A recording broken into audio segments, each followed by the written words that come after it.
Hindi nyo iniintindi ang advisory. Wala naman akong sinabi na kailangan na yan. Pauwi ng Pilipinas.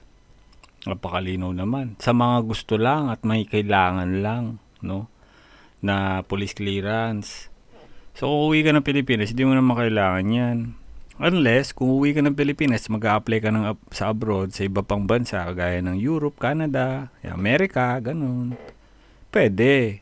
Kailangan nyo talaga yan. Required yun eh. Ng European countries, kahit sa America, hinahanap yung Canada, di ba?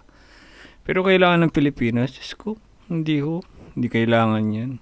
Kayo naman, masyado. Yan tayo eh. Dapat to, magaling kayo sa ganyan. Magaling nga kayo sa politika eh.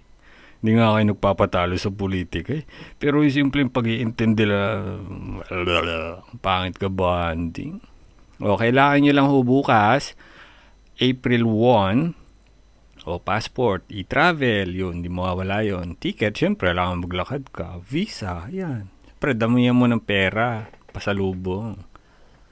Hindi ka pa naman nagpadala, di ba?